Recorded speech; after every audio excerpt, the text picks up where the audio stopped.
오늘 우리에게 주실 말씀 히브리서 10장 1절부터 18절까지의 말씀입니다. 히브리서 10장 1절에서 18절까지의 말씀 한 절씩 교독하도록 하겠습니다. 율법은 장차 올 좋은 일의 그림자일 뿐이요 참 형상이 아니므로 해마다 늘 드리는 같은 제사로는 나오는 자들을 언제나 온전하게 할 수 없느니라.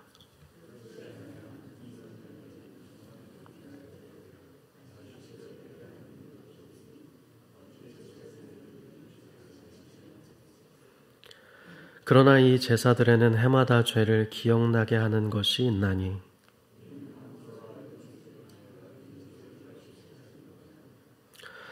그러므로 주께서 세상에 임하실 때에 이르시되 하나님이 제사와 예물을 원하지 아니하시고 오직 나를 위하여 한 몸을 예비하셨도다.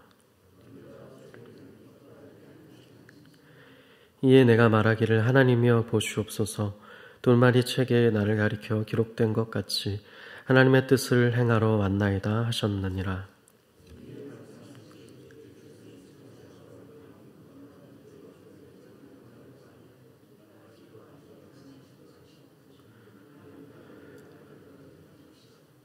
그 후에 말씀하시기를 보시옵소서 내가 하나님의 뜻을 행하러 왔나이다 하셨으니 그 첫째 것을 패하심은 둘째 것을 세우려 하심이라.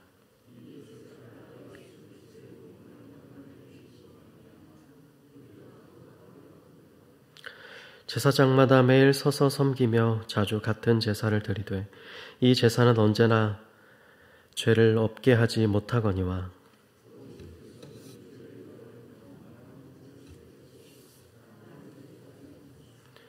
그 후에 자기 원수들을 자기 발등상이 되게 하실 때까지 기다리시나니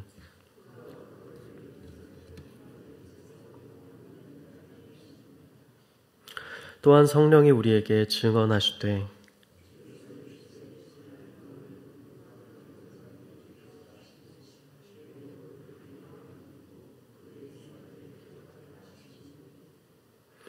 또 그들의 죄와 그들의 불법을 내가 다시 기억하지 아니하리라 하셨으니 이것들을 사하셨은즉 다시 죄를 위하여 제사 드릴 것이 없느니라.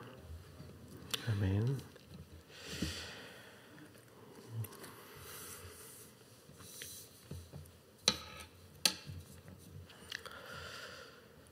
네, 오늘 이제 히브리서 거의 이제 마지막 파트로 들어서고 있는데요. 10장의 말씀 좀 긴 부분인데 오늘의 또 한 큰 단위 단락을 읽어본 것 같습니다. 계속해서 예수 그리스도를 통한 그 예수 그리스도 우리의 대제사장이신 그 예수 그리스도의 그 대제사장의 사역에 대해서 설명하는 부분이 오늘 말씀에 잘 드러나고 있는 것이라 볼 수 있겠습니다. 먼저 1절의 말씀, 어제 그 9장의 말씀들에서 나오는 표현들이 또 이어지는 맥락 속에서 등장하고 있음을 볼 수 있는데요. 일단은 오늘은 율법에 대해서 나오고 있죠. 이 율법은 장차 올 좋은 일의 그림자다라고 표현하고 있습니다. 우리가 계속해서 살펴보는 것이 어떤 구약시대 때 하나님께서 주셨던 모형이 있음을 우리가 계속해서 배우고 있고요. 그 모형이라 하는 것은 사실은 어떤 실체를 가리키는 예표하는 것임을 우리가 많이 배우고 있습니다. 그래서 옛 언약이 새 언약을 구약의 이제 제사들이 완전한 그 예수 그리스도의 제사, 또 스스로 제물 대신 그 주님의 그 제사 십자가 사역을 또 우리가 성소, 지성소 그런 성막, 하나님께로 나아가는 그러한 것들이 하나님께 나아오는 새로운 길을 여시는 예수 그리스도의 그러한 사역을 또 오늘 본문에도 또 나오고 있지만은 제사에서 특히나 그 동물의 피는 또 예수 그리스도의 또 보혈을 가리킨다. 이러한 일련의 모형이 예표하고 있는, 가리키고 있는 실체가 있다는 것들이죠. 저도 쭉 다시 한번 9장부터 또 보면서 정리를 해보는 또 말씀이 되는 것 같습니다. 그래서 이 율법이 이제 소개되는데, 이 율법도 사실은 장차올 좋은 일의 그림자였다라고 이야기하는 것이죠. 같은 맥락 속에서 율법이 이제 예수 그리스도의 그 대제사장적인 그 사역을 통해서 우리에게 주어지는 그 새로운 길을 통해서 하나님께 나아갈 수 있게 되는 그러한 은혜를 입은 우리에게 주어지는 좋은 일들의 그림자였다라는 것인데요. 이미 우리에게는, 우리 신약시대, 예수 그리스도 이후 시대를 살고 있는 우리에게는 이미 온 것이죠. 율법이 구약 시대에 그 율법이 그 기준에서는 가리키는 것이었지만 우리에게는 이미 다가온 것이죠. 그래서 다가온 그 율법은 가리키는 바로 그 좋은 일들의 그림자다, 이렇게 이야기하고 있습니다. 그러함으로 다가온 이러한 좋은 일들은 참 형상이라고 할 수 있을 것이고, 율법은 하나의 그것들을 가리키는 모형이다라고 할 수 있을 것입니다. 그래서 율법은 참 형상은 아니다.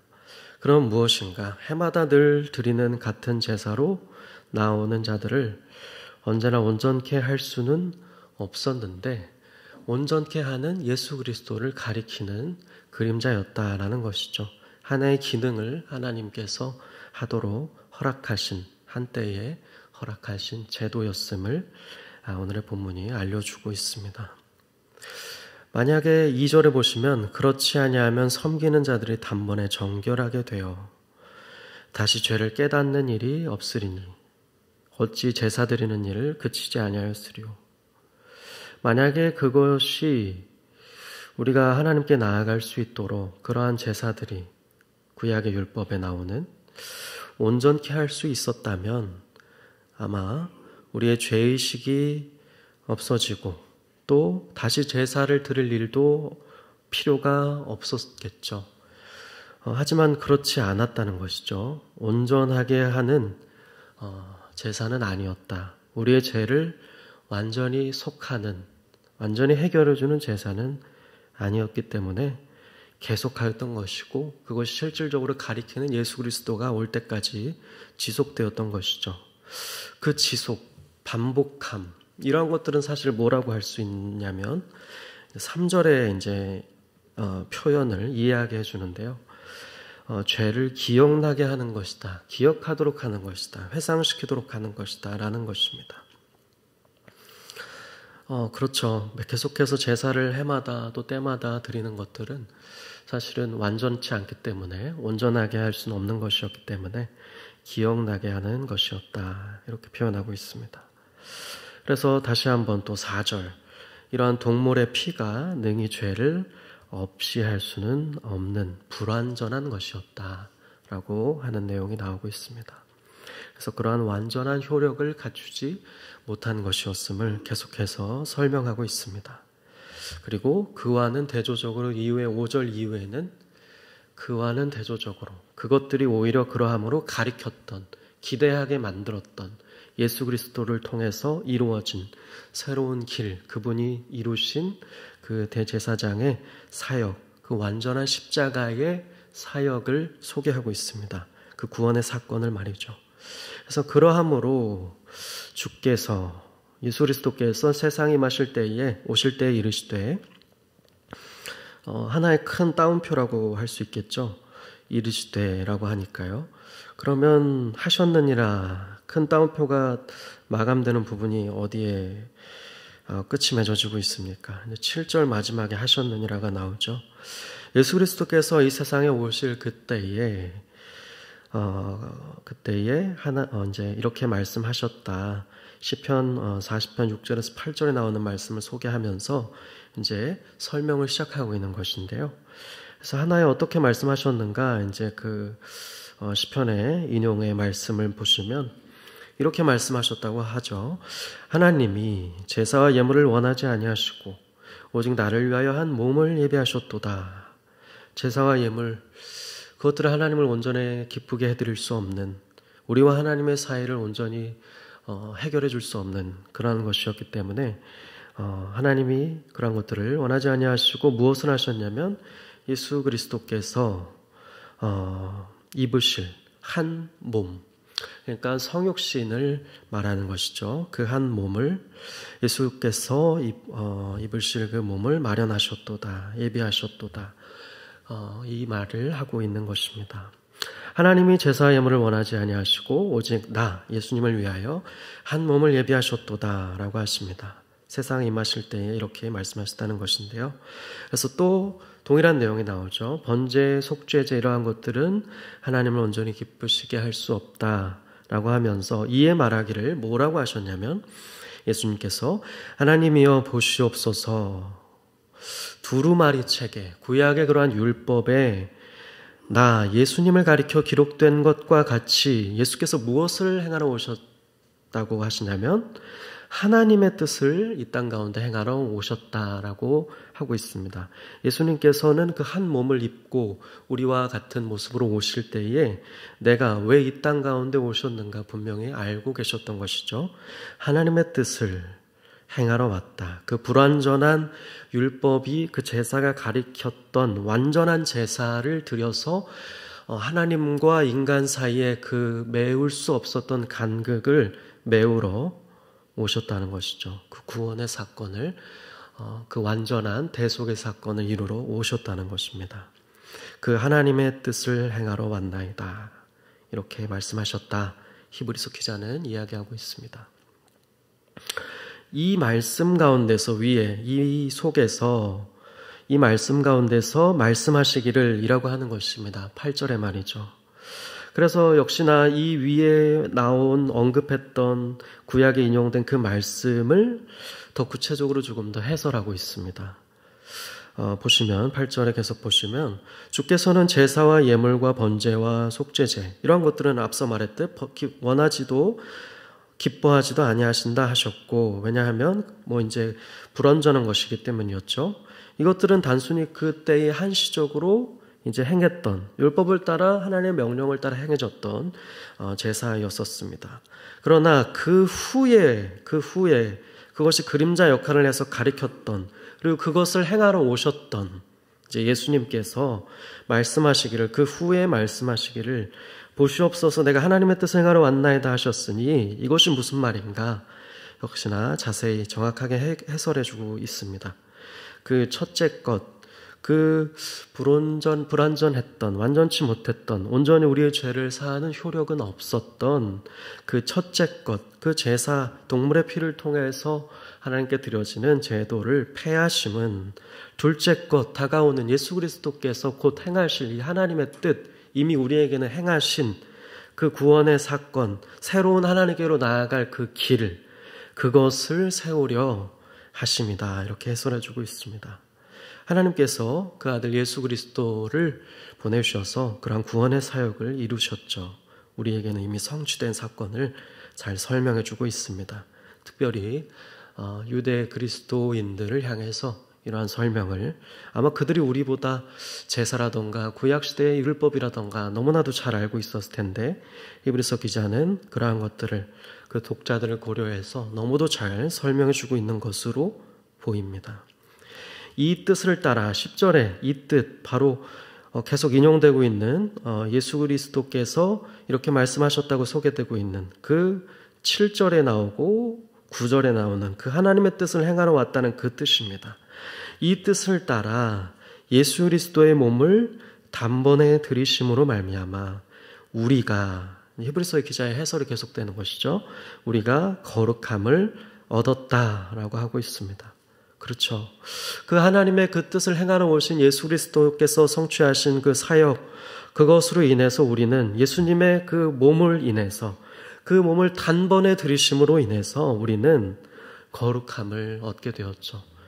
그 완전한 속죄의 사건을 통해서 우리는 대속의 그 사건을 통해서 그 십자가의 은혜로 말미암아 우리는 거룩함을 얻었습니다.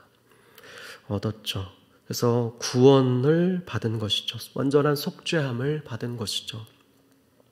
죄로부터의 완전한 속죄를 받은 그 사실 다시 한번 설명해 주고 있는 모습을 볼 수가 있습니다.